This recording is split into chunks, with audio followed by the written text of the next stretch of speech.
Hey guys, welcome back to The Occasional Angler.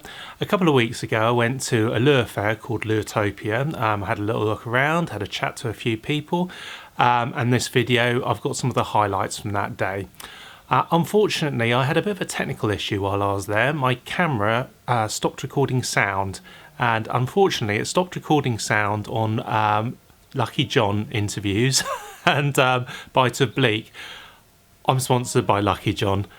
So this is a little bit of egg on my face because I've covered a lot of other people who are there, a lot of other manufacturers, but I haven't covered my own sponsor, so I'm incredibly sorry about that. Anyway, let's go and have a look at some of the stuff which went on the day.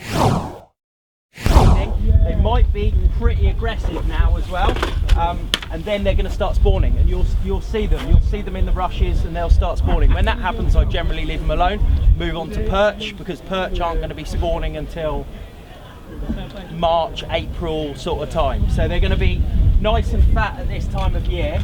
But yeah, so I was just talking with AD there. I'm just learning a little bit about these baits at the moment, and carrying on from a conversation that we just had there with AD, was at this time of year when the water's really cold, what are the best techniques? Now I love jerk baits at this time of year for one reason: you get to suspend them without moving the lure, and that is absolutely critical at this time of year. Sometimes you can see it on the fish finders as well. If anyone's got a live scope, I've just got the Hummingbird Live. You can watch those fish and they're super lethargic, because all fish are cold water species, which basically means they're cold-blooded, means they're the exact same temperature. So they're only 4 or 5 degrees at the moment. We're 37 degrees, they're 4 or 5 degrees, means their enzymes are very slow. They might only feed once every 2 weeks. So you've got to be able to, you might have a window where they're going to come up and be aggressive for like half an hour during the day, but a lot of the time you want to be offering very slow baits, and slow to the degree where it doesn't move, and that is the type of bait that's absolutely perfect. So there's a couple of different ways you can fish these types of baits. Slow, it doesn't actually look that impressive, it just kind of wobbles from side to side. You get like a slow S-shaped curve. That can be quite good, but the best ones at this time of year, suspending versions, as AD was just saying, and you plop it out there and you can give it one turn and it gives a flash, and then it sits there, and then you give another turn. You can fish one cast for like 5 minutes, all right? But it's incredible how I just see so many people fishing too quick at this time of year, and you've really got to slow it down, mostly dependent on the water temperature. When we start getting up towards the spring, so the pike are going to spawn, and we're going to get like, you know, they'll be moving up shallow now. Once it gets 7 degrees, daylight and 7 degrees is perfect for them to start spawning. They then lay low. April's generally not great, end of March and April, and the best pike fishing month, in my opinion, is going to be May, last 2 weeks in May. Oh my God, it's absolutely, if any of you don't do a huge amount of pike fishing, do a bit in May and you will, it will change your mind. You've got to obviously pick the right venues, because you get a lot of other anglers start coming out. There'll be a lot of carp anglers on places like this, but it's absolutely fantastic. They're basically, the water temperature will be up to about 8, 9, 10 degrees at that stage, and they will be looking to put weight and condition back on. They bite each other, they fight, they rough each other up in the reeds, all that type of stuff. When they're spawning, they're not feeding at all, and then they do all their feeding back on again afterwards. They want to look to put condition back on, and the last 2 weeks in May is absolutely just, it's just mega.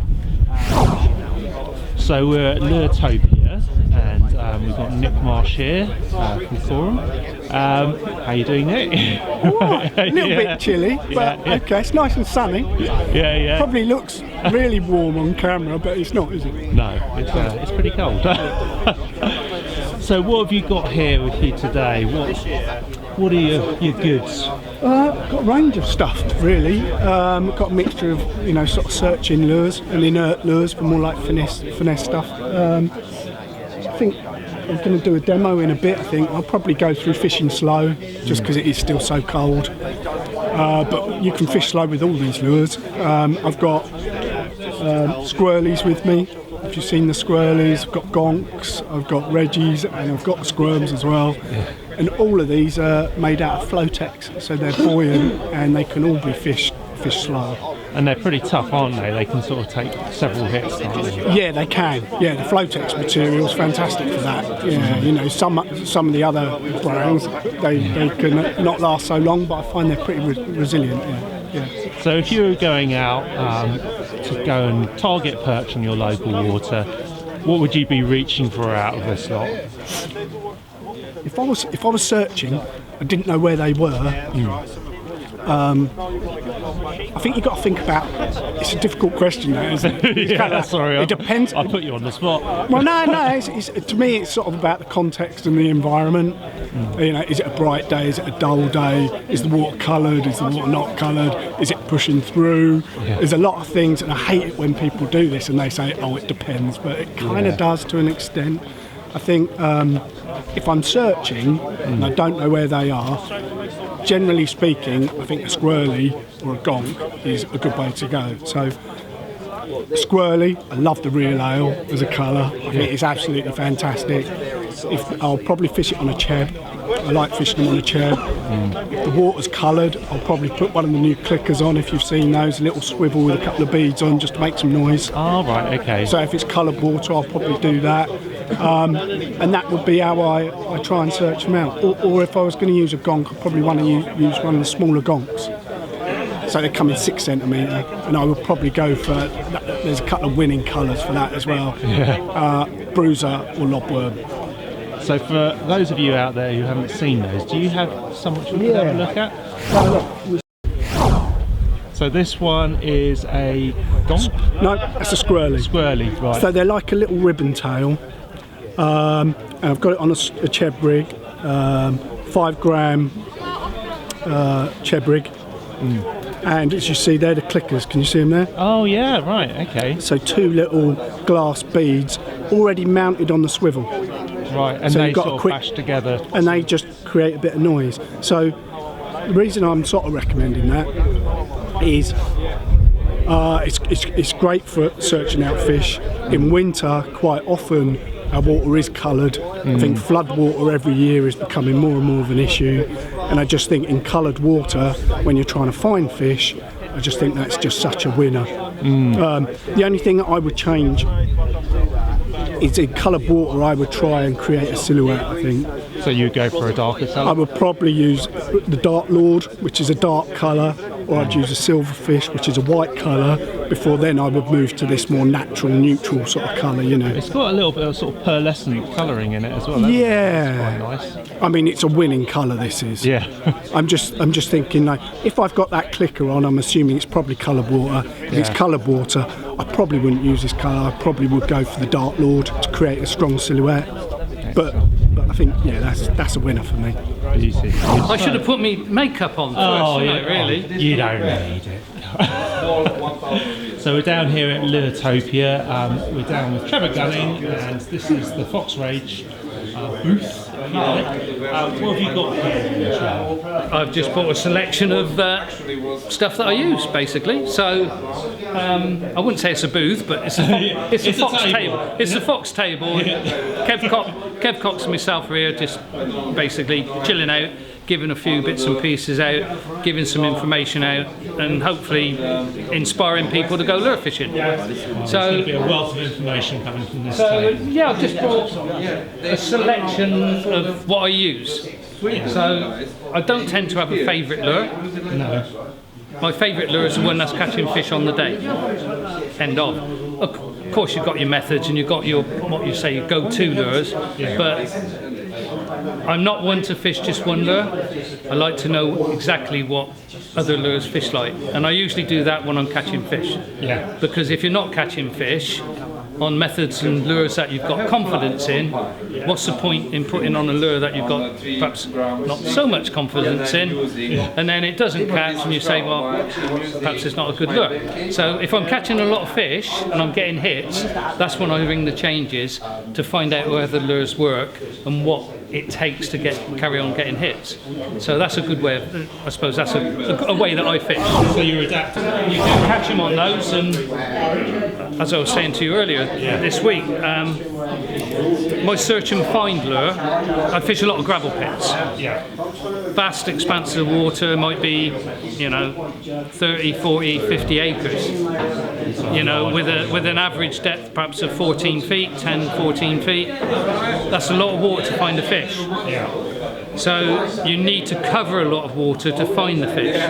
So if you go there and you go drop shot or you go just jig and you fish in one spot, the fish are 100 metres up the bank perhaps. Yeah. So I use this because I can cover a lot of water and I fish it, and when I get a hit, or perhaps if I'm lucky and catch a fish, then I'll stop there and then change over and perhaps fish drop shot or fish jig heads or whatever and spend more time in that area. So for people who don't know, what are you showing us here? This is what they call a chatterbait or a bladed jig, to give it a technical term.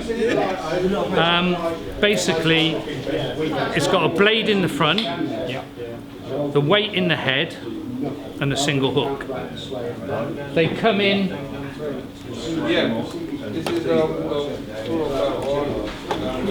naked, so that's how they come. Sometimes I will fish it without a trailer. If you fish it without a trailer, you get far more of a side-to-side movement. If you put a trailer on with the tail, depending on how big the shad tail is, that will straighten it out.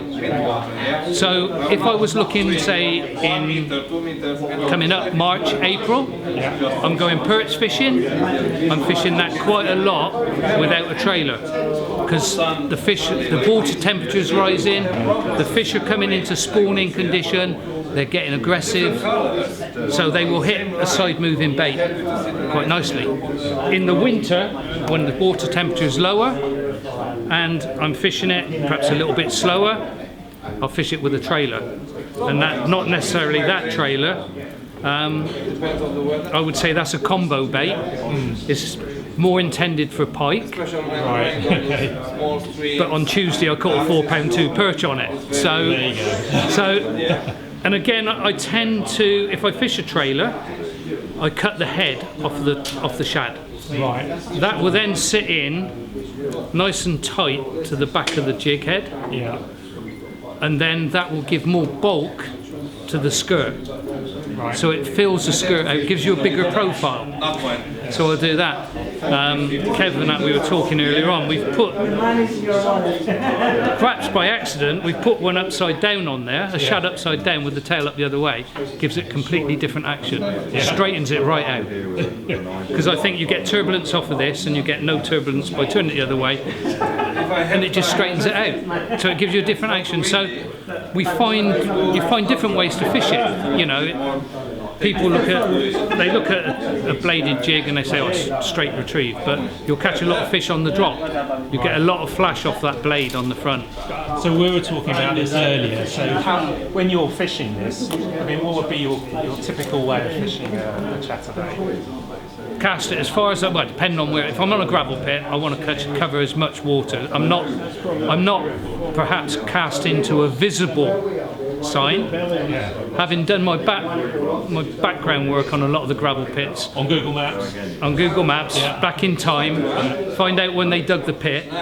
When they dug the pit, they used gravel lorries to take the gravel out, extract the gravel.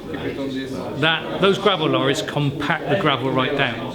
So even now, after the pits are matured, that's your carp angler's clear spots, and it's my perch spots. Because on the pits that I fish, most of these perch have got big by munching on crayfish. Put a crayfish in the weed, you won't see it. put a crayfish on gravel and it's saying, eat me. So over a period of time, these perch patrol the lights. So it's not visible that you'd see from the bank, but I've gone on Google Maps, I've looked at it, I found out how far they are out. I'm fishing it from the bank, but I know how far they are. So you're fishing to a hidden sign, a hidden marker. So I will cast to that, I'll let it sink right to the bottom. So I'm watching the braid for it to go slack. When the braid goes slack, I'll give it 2 or 3 sharp turns, rip the rod, bring it up, sharply off the bottom, lots of vibration there, let it fall back. Do the same again. Let it fall back. Give it some just steady retrieves, so it's just coming in. So you'll feel that, you'll see it through the rod tip. Great thing with a bladed jig. If you pick up weed, your rod tip stops bouncing. So then you can just flick the rod tip, and quite often, because it's a single, it comes off, and you carry on. So that's about it, really. There's not that many ways you can fish it, but most people just cast out and ring it back in. But you'll catch as many fish and get as many hits on the drop as you will on the retrieve. And again, depending on water temperature, whether the fish want to follow. The last pike that I caught on Tuesday must have chased it from right out in the lake, because it just appeared and come in and smashed it right under my rod tip. You know, the rod just went over, and I'm like, whoa, that's all right. So. And would you be using these, say, in the summertime as well, or would you have a preferred method? I don't really fish for perch in the summer. You're a chub. I'm a chub fisherman in the summer on crankbaits. But there's no reason why you won't catch on them. Obviously, fish are chase and that. But I tend to just fish for chub in the summer. I have caught chub on bladed jigs, but that's a bycatch as opposed to an intentional catch. So I've fished these in the winter. I've caught sander on them as well. There's no, you know, and again, if you think about it, there's no reason why you wouldn't. So, you know, like I say, I call it my search and find. And it's done, and again, every bladed jig has a different action. So 20 seconds, yeah? We put 20 seconds. In 8 hours fishing competition, if I compare that to a Fox Rage jig, the Fox Rage jig has got a far more aggressive action than the Strike King. So whether that's the shape of the head that does that, because they both got a similar sized blade, but this will have a far more aggressive side-to-side action than the equivalent weight in the Strike King, which is a much smoother action. So you'd use those different temperatures in the water, I guess. Yeah, different temp. But you know, I don't like getting too complicated because it's you know, because it's just fishing, isn't it? But I know that this gives me a far more aggressive action. If the fish are really hitting it, I might use that. Like I say, this time of year I'm using that quite a lot for both pike and for perch. Always fishing with a finesse trace. Of course. You know, you don't want to get bit off and leave that in the fish, so always fish it with a finesse trace. what I can see on the close of the video, this is our last rod from Majorcraft Agido, the last technology 5G on the top. This is your top end. Yeah, right? I've just bought the Majorcraft. 1 o'clock we'll do some casting there. You can. I've just bought the Majorcraft days. Day, brilliant. It's the same. The days it's the same level as performance with this one. Yeah. Or maybe a little bit. This one will step ahead. Yeah, because this one was just launched 4 months ago. This is an incredibly fast action rod, isn't it? I mean, like, look at the. This really reminds me of Tailwalk Micro Gamer. Light one with 0.5 grams, and this one is 150. Still a very soft top. Yeah. The back band Nice. comes in quick. Yeah, so you'll be able to set those hooks nicely. Wow, those are lovely rods. Yeah, so basically they stand on the top of the light medium rods now. Yeah, It's, that one. It's like an area trout rod, is it? yes, this is Majorcraft fine tail. Oh, lovely. And we will have from this spring, we already received it in the UK, the fiberglass version. Oh, okay, so that's becoming like a bit of a... 45 grams, 50 grams. It's a nice rod, isn't it? Paired with this one, which is exactly on the same, this fine tail add-on will be your weapon, even you're fishing on the small streams or large rivers for trout. This rod will be your tool for success. Yeah. And with the new add-ons. Coming in two sizes and two different dips.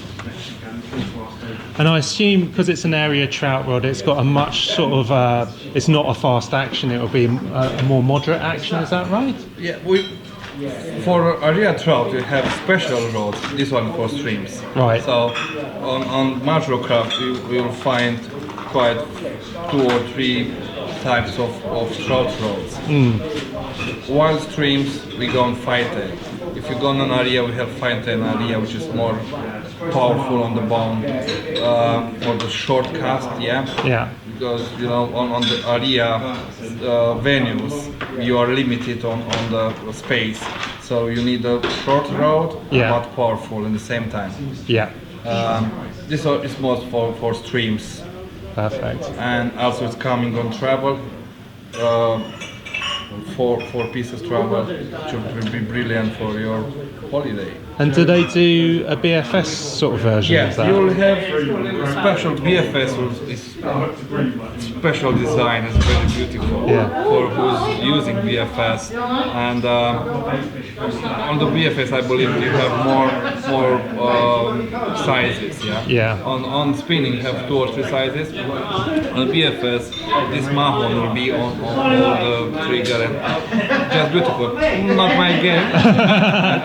Oh, Spinning. yeah. I mean, I used to have a Majorcraft speed style BFS rod. Loved it.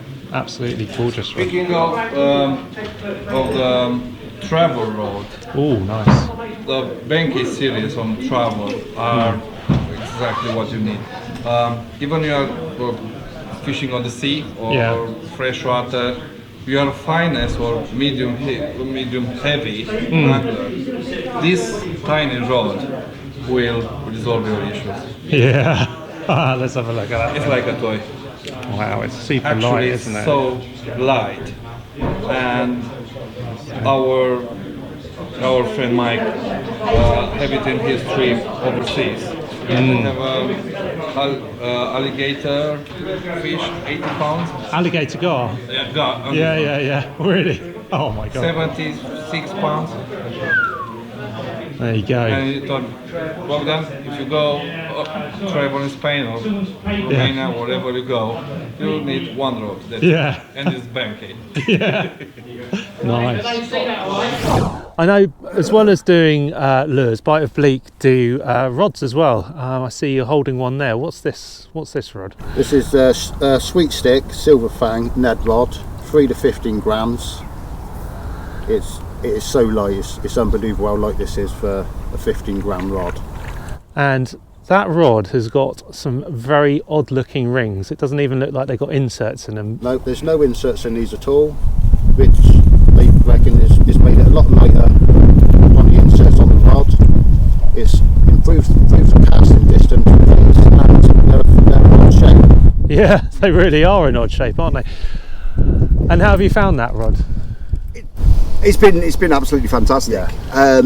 It's just a joy to fish with. It's so responsive. You feel everything through it. It's real crisp action on that rod. Yeah, isn't it? it's a Torway blank, which is quality really. Yeah, it's the 40-ton nanotech carbon. Yeah. So it's built on a good blank. Yeah.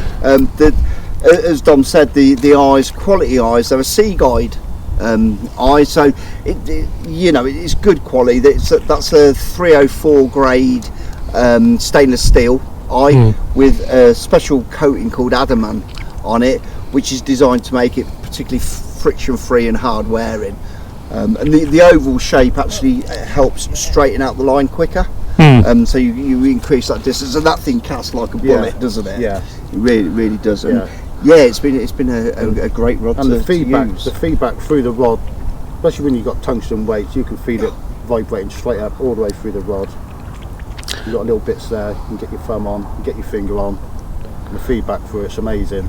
And that's very important when you're doing bottom fishing of a finesse type, so you can feel those little plucks. And I assume that's not your blood on there? No, that's not mine. It might be Dave's. It's a bit of a funky design. People are like, something different. I like it. I think it's really smart. The cosmetics on it, and like you say, it stands out. Doesn't it? It's just a bit different from the normal black blank. Boring. Yeah, why not? From everyone else. Excellent. Brilliant. Well, hopefully you'll be seeing Bite of Bleak in the storefronts, and go and check them out, because they're a new kid on the block, but they definitely look excellent, and they've got the backing behind them as well. I'll be looking at those for sure. Okay guys, thanks a lot. Cheers, thanks. If you enjoyed my video, why not support me by clicking the like, the subscribe, and most importantly the bell icon, clicking all. That will notify you of all of my future uploads. If you really enjoyed it, why not share it?